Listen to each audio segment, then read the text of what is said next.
Okay, so let's make one thing clear from the outset. Leagues are not won in February. And last night, all that mattered really was getting those 3 points, keeping up that winning momentum, keeping up that run until the end of the season, guys. Look, if someone had said to you way back in September when we were sat 7 points behind them, on the 15th of February, you will be sat joint top with Celtic, same goal difference. The only reason they'll be above you is they've scored more goals than you. You would have absolutely snapped someone's hand off for that. And I get that amongst the fan base, there is a tiny sense of dissatisfaction that we couldn't obviously get the job done in terms of the goals scored last night, in terms of, getting the 3 clear goals to win the game. Yes, there is obviously always going to be that slight sense of disappointment. You wouldn't be a fan if you didn't feel that way. Of course you wouldn't. That's just natural, perfectly natural. And I think, if you're out there slaughtering people for saying that, then give your head a wobble. But look, at the end of the day, yes, it is all about keeping this run onto the end of the season. The league table looking like this today, where it is neck and neck. This is all now down to us. It is purely down to us. It is in our own hands again, and that's the way you want it to be. At the end of the day, you don't want to be going through a league campaign where you require the opposition to drop points, or you require snookers or mathematical miracles to catch up with them. It is now all down to us, and our form is fantastic. 5 wins from the last 5, a great record. It just hurts a little bit, I suppose, those 4 defeats. Obviously, 2 of them coming to them. One against Killy and the one against Aberdeen. Obviously, Michael Beale to blame for those. But the record is excellent. And Philippe Clement, it truly is the absolute genius, the absolute miracle worker with his magic stick, as he talked about in his initial press conference. I mean, 25 games, 20 victories, which is one more than them, 1 draw, 4 defeats, 53 goals for, 13 against, best defensive record in Scotland, despite the fact we have some defenders who are exceptionally poor.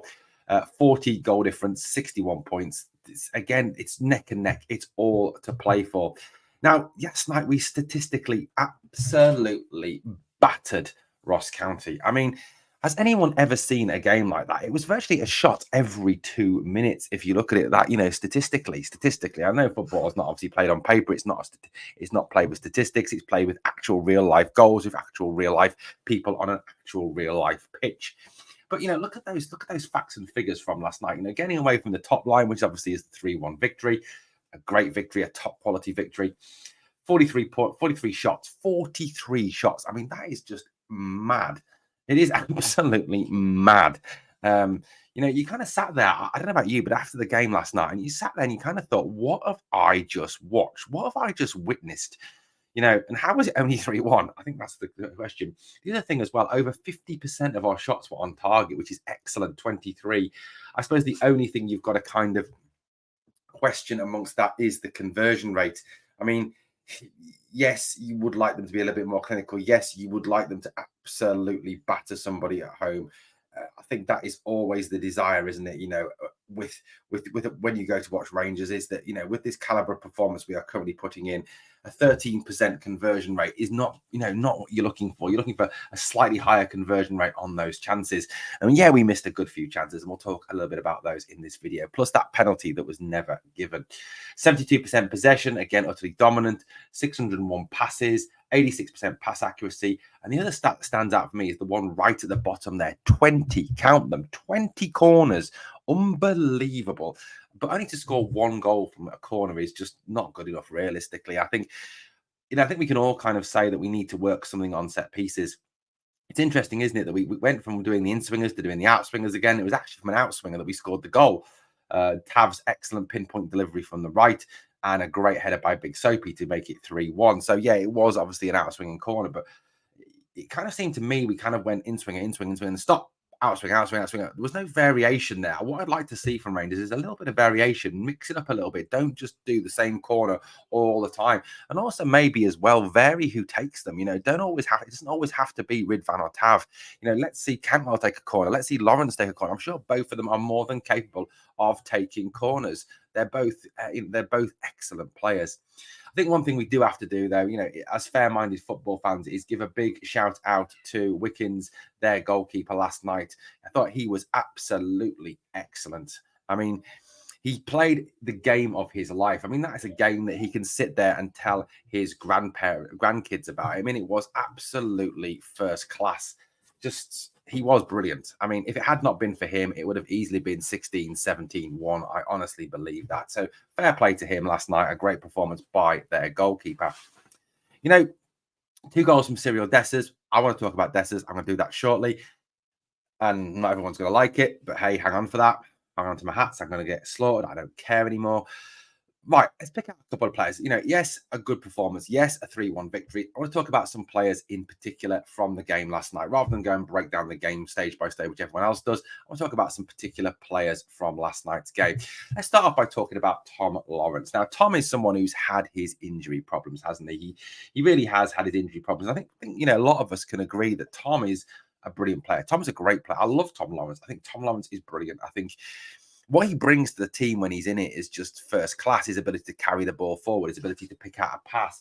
You know, he's always looking to shoot as well. I mean, that's something else that really stands out for me, is his ability to shoot, you know, his ability to take on the shot. He had a few last night where he was unlucky not to score, where Wickens turns it round, turns it over.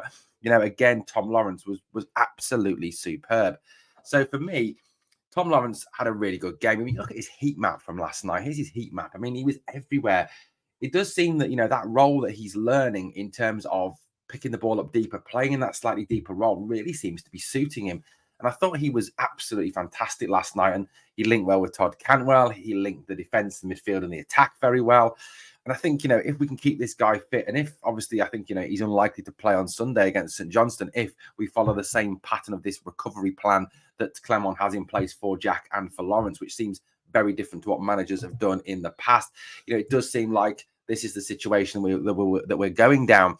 You know, it is really the situation. You know, it really is quality what Clement is doing in terms of trying to get these players back and fit. And Tom Lawrence, I think, deserves a special mention for his performance last night. I thought he was excellent. The other player I thought was very good last night. Again, another good performance from Todd Cantwell. Todd Cantwell, again, he had high energy, he had high ability. He got stuck in. He worked as, you know, in that hole between the midfield and the attack, trying to create space, trying to create chances for people. He was unlucky not to score a couple. Again, another, you know, good couple of saves from Wickens from him. You know, a lovely little, some lovely little dinks up. I mean, there was a chance where he dinks it across to the back post, and how Cyril Dessers misses it, God only knows. But, you know, again, top class from Cantwell. I thought, again, another very fine Todd Cantwell performance last night. I thought he was brilliant. I thought he was really, really good again last night.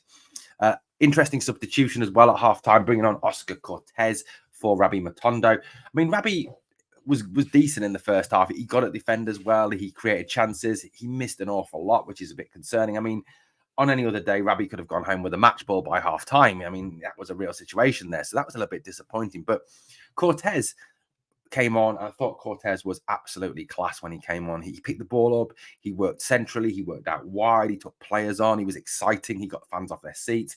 He linked brilliantly with Ridvan. I think that's another one we need to look at. I really do think that between now and the end of the season, we need to see Ridvan and Cortez linking and playing an awful lot more than anyone else down that left. I really want to see, you know, in all these games that matter, Ridvan and Cortez on that left side. I don't want to see Barisic. I don't want to see Matondo and Barisic. I want to see Ridvan and Cortez. I thought they played very, very well together. They both, you know, linked superbly, some great crosses into the box. Ridvan was lively again. I thought he did very well, really showing that he is by far the best left back at the club. I mean, 100 times better than what Borna Barisic can provide. I think Ridvan is just the all-round fullback. He really is top quality. Again, another fine performance from him, but Cortez, very exciting when he came on. Really positive for me, his performance, and certainly looking forward to seeing a lot more of him in the coming weeks. Who else I think deserves a little bit of a shout out from last night's game? I thought Tav had a very good game, you know, assists galore again from him. I mean, his assist and goal numbers absolutely astronomical. And again, you know, some excellent assists from Tav last night. Unlucky not to score as well. That shot right near the end, wasn't it? That was dipping and bobbing and going everywhere and swerving and just goes over the bar. And I think, you know, it would have been just rewards, I think, if Tav had got that goal. Obviously, he could have got his obligatory goal from a penalty if that penalty had been given. Fabio Silva, I thought, did well when he came on. His movement was good, had a good shot. That was saved well by the goalkeeper. But that penalty decision for me, why that isn't VAR checked, I do not know. Fabio Silva is through. He's brought to the ground by the Ross County defender. It needs to be VAR checked. It really does. I mean, not only is he brought down in the box, you've also got, if you watch the game back, County defender pulling his jersey the whole time, which is a foul. It does seem to me, and guys, I might be, blue tinted spectacles, conspiracy theorist here, but it really seems to me that since they started that narrative of Rangers get all the VAR decisions, Rangers get all the soft decisions, Rangers get everything, nothing now goes to VAR at Ibrox. Nothing now gets reviewed. No penalty decision is ever reviewed anymore for Rangers. That there is a kind of a push, a narrative not to allow Rangers to get anything because they have said that that's not allowed and we've got to bow down before Celtic, because that's what it seems to be from the SFA and their refereeing cabal. So I don't know, I might be talking out of turn there. I don't know how you feel. Right, Enigma. Let's talk about the Enigma, shall we? The Enigma that is Cyril Dessers. I don't know what to say. I sit here this morning and I thought about it last night. I thought about it this morning when I woke up. I don't know what to say. I genuinely am lost for words with this man. He scores 2, he misses 5. He could have had 6, 7 goals last night. And I'll be honest with you. Look, guys, feel free to disagree. If that's Bojan Miovski, if that's Lawrence Shankland, they score 4 or 5 goals. Guarantee. I just guarantee that they score 4 or 5 goals. If it's Shankland, if it's Miovski, even if it's Antonio Cholak, I still think he gets 4 or 5 goals. Was Dessa's first goal top class? Yes, Dessa's first goal was top class. Well done, Cyril. Great finish. The header trickles in. Decent header. 2 goals. Well done. 2 fantastic goals. 2 great goals. 14 goals this season. Brilliant.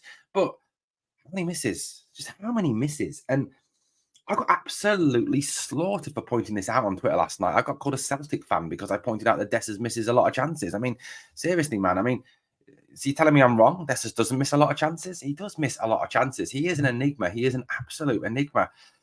And like I said, I'm lost for words. I'm getting to the point where I'm actually I'm fed up with the abuse that I get over talking about Cyril Dessers. I'm not going to talk. I feel like I genuinely not going to talk about him anymore and not give any opinions. I'll just tell you what he did in the game, and that will be it. Because he is just enigmatic, and I don't think it's unreasonable to say that had those 7 chances that he had last night, where he converts 2, scores and misses 5 again, which is better than I suppose 6 or 12, which is his usual ratio.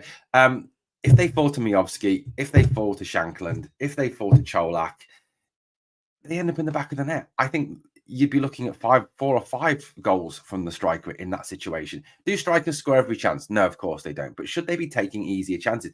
Is Dessers missing easy chances? Is he missing sitters? Now, what kind of annoys me a little bit is these fans that are slaughtering me for saying this and pointing this out are probably the same fans that were absolutely slagging Danilo off for his miss against Servette, that were slagging Danilo off for some of his misses against Dundee. They're probably slagging him off for that. But it seems that Cyril Dessers is sort of becoming this new untouchable that you can't question, and I don't know what the point is anymore with it.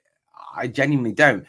Yes, he's going to score goals. Well, let's face it, anyone would in this team, because we generate so many chances for people. And, even an average centre forward, if you went and got a centre forward from the English League 2, or you went and got a centre forward from Alloa, they probably would score, at least 10 to 15 goals in this Rangers team because of the amount of chances we generate for people. That's just an absolute fact.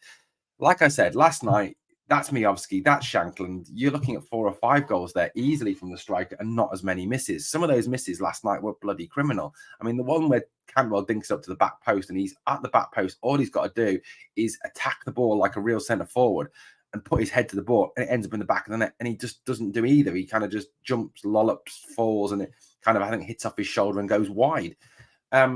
He is frustrating. He is exceptionally frustrating. Is he as good as Fabio Silva? No, he's not as good as Fabio Silva. He's a different type of player. Yes, I agree. But he's not as good as Silva. It's interesting, isn't it? I don't know. He's someone that certainly divides the opinion. And like I said, I'm getting to the point now where I'm not going to give an opinion on him anymore because of the amount of abuse you get, because of the fact that there's a number of Rangers fans out there that think, you know what, if you say anything, if you criticize any of the players, you're negative and you're a Tim. I mean, that seems to be the overwhelming philosophy from from a few, not a lot, but a few of the fans at the moment, that, if you criticize any of the players, that you are a Tim, that you're negative. It, you know what? I don't know. I honestly don't know anymore. But you know, I think let's try to finish on a positive. The thing we've got to look at, guys, is the fact that we win last night. We win, we go joint top of the league. That's the biggest thing. Last night was about getting that win and then getting the job done, getting the 3 points, and then getting onto St Johnstone on Sunday. About getting that game won on Sunday, about keeping that winning momentum going until we get to that Old Firm in April, which is going to be now one of the most important Old Firms in a very, very long time. Well, guys, let me know what you think in the comments down below. As always, guys, this is a channel run by fans, myself and Lorah, and obviously Damien as well involved. And it is run for you, the fan. So please, obviously, remember as well, no Patreon, no paywall here. I don't charge for content. So please, obviously, hit that like, watch the channel and subscribe. Thank you so much for watching. As always, guys, on the way out, 2 things you can do for me. Number 1 is smash the like. And number 2 is remember, always, we are the people.